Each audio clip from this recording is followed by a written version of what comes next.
Step one is going to be inflating all of your balloons. Make sure you are starting with your largest size. So I'm starting with my 17-inch balloons. I'm going to inflate all of these. I'm going to tie them off and pair them up with a smaller 11-inch balloon. Once I'm done with all of the large ones, then we can move on to the smaller ones, but it's super important that the big ones have a pair. So that's where we want to start.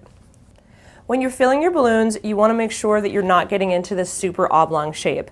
This is way too big for a garland. It makes the latex fragile and it makes it more likely to pop, and then it just makes things not fit together very well. So if you notice, this one is kind of nice and round, so I'm just going to let out some air and I'm going to push on this to try to kind of round it out a little bit.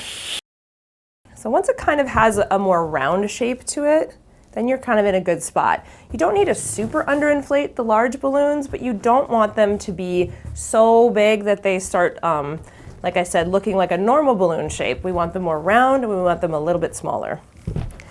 Then I'm just gonna crisscross the necks and wrap them around each other.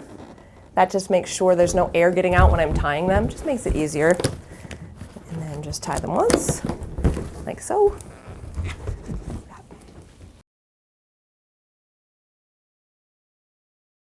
So this one is a 16-inch Qualatex balloon. Sometimes you're going to have 16s, you'll have 17s, you'll have 18s. So you always want to just kind of be looking at the shape. Just making sure you can kind of push on it and has a little bit of give to it. And then you know you're kind of in the right spot, because they're not all going to be exactly the same size, and that is okay. They'll be relatively close, and it helps give the kind of garland a little more organic feel to it. Everything doesn't have to be uniform. Now that I have all of my 17-inch balloons inflated, tied off, and set aside, I'm going to take my remaining 11-inch balloons and pair them off. So I'll take my lavender, or pastel lilac,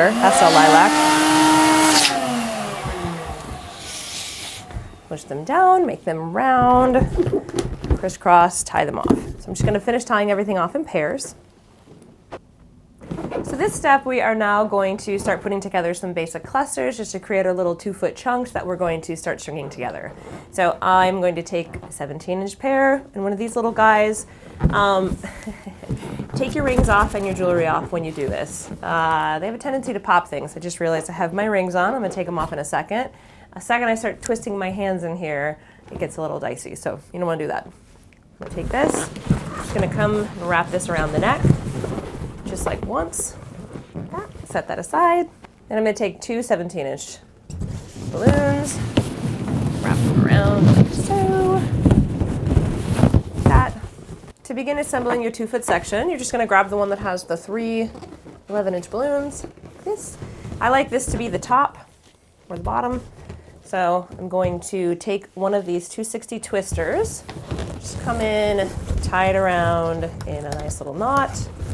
Just like a regular, nothing crazy, just tie it around that little spot right there. So I have this, now I can start adding on to it. The next balloon that's gonna go in, it's gonna be a 16. It's gonna come, again, direction, if you want it to go here, you can have it go here. If you want it here, you can have it here.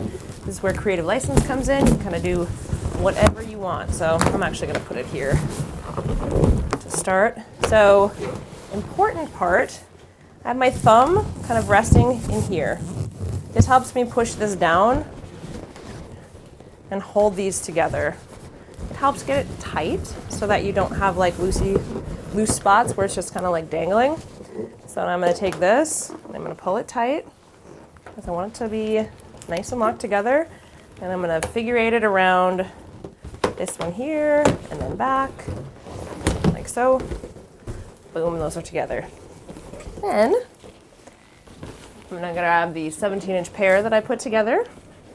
I'm going to put that in like this. Once again, I've kind of got my thumb in here so I can kind of work it into this spot. Put these together. I'm pulling this out and down like that. Just make sure that you're not taking this and like slicing it along the edge of the balloon. Sometimes these can get sharp. It's same as like ribbon or fishing line. You don't want to pop anything. So I have my hand, I kind of am running it along my hand inside of here. You can't see that, but So I'm just gonna pull that nice and tight. And I'm gonna figure 8 around here. Doesn't matter which balloon, I could go around this one, just as long as they're connected, like so. Boom.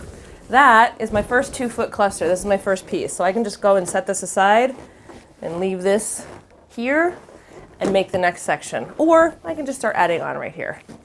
Once again, bringing that in there, pulling that out, figure 8, like so. Pulling that out of there, pulling that nice and tight, nice and tight, figure 8. And there's another 2-foot section, like so. One of the reasons I like to have people do this in 2-foot sections rather than just keep going on the garland is because it helps to kind of keep there from being mistakes with the pattern. Each 2-foot section should have 4 16-inch or 17-inch balloons. Sometimes you might have to make some adjustments, and that's okay. So I'm just going to kind of show you if you have a different number of colors, or if you want to change the color pattern and you don't want to follow, you know, exactly what the build that you bought is, that's totally fine. So just make these 2-foot chunks, make sure there's 4 16-inch balloons in there, and then everything else kind of follows suit. The only thing that's added is this 11-inch pair, and those can kind of get put in wherever. So you have to kind of know that it's okay to adjust the pattern. It's not going to ruin the look. This is based on all of these big balloons, and so just make sure you do 17-inch 4 together, and then do the next one, and do the next one. So this one, for instance, I've got my starter piece. I'm going to go ahead and add the next one, like we do. Wrap it in there. And then now I should be adding a 17-inch pair. However, I have my 17-inch pair, which are now 2 different colors because I'm transitioning in the middle of that sort of section, which is totally fine. So I'm just going to take these, wrap them around each other. This is also another reason I wouldn't make all of your clusters before you start, because sometimes if you want to change the pattern, it's just a little bit easier to kind of just do these little chunks as you go. Just another reason to kind of take it in small bites. So now I'm just going to kind of wedge this in there. I want the green kind of going that direction because that's going to be my next color. Figure 8, like that. And then I would just start my green pattern. And my green pattern in the next 2-foot section might be split as well. So it just kind of gives you a little bit of an idea of how to split your colors off in case you don't have one whole section that's all one color. And you just take that and you make that your transition spot.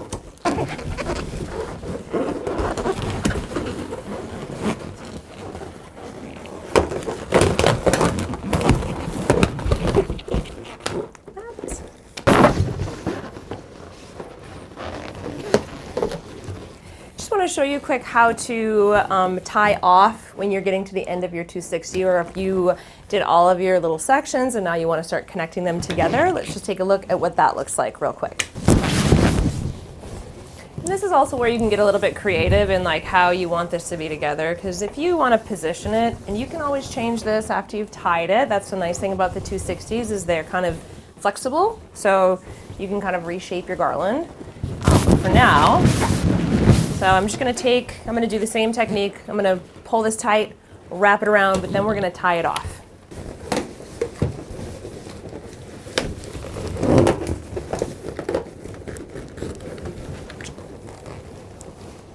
Now when I am pulling it tight, I want to make sure that it's braced against these spots right here.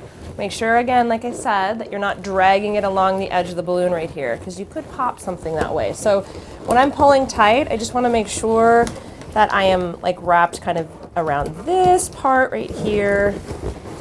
And then I'm just going to go figure 8 around my 11s, like so. And now I'm just going to take this, I'm not sure if you can see that, but I'm just going to tie it in a knot. Just tie it off on itself, tie it twice, like so. And then that's it. You actually don't have to do anything else. You don't have to trim it or cut it or anything. And now I can take it when I start to hang it and I can move stuff around. So that right there is this is our 6th foot. This is where we would stop for 6 feet. Just to give you kind of an idea. And these guys will get tucked underneath. And a lot of rearranging that can happen however you want to do it. So we're just going to keep adding on because we're going to make this 12 feet. So we'll add our extra 3 sections, and then we will talk about adding the 5-inch balloons. Once again, I'm at the end. I'm going to take this. I'm just going to, I'm tying it on the neck just because it's a spot to grab it to, but you just need to tie it back.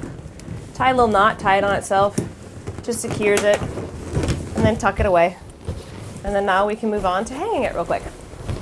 So if you're hanging this inside, command hooks work really great. They don't stick to every wall, so it's just sort of a hit or miss type of a thing.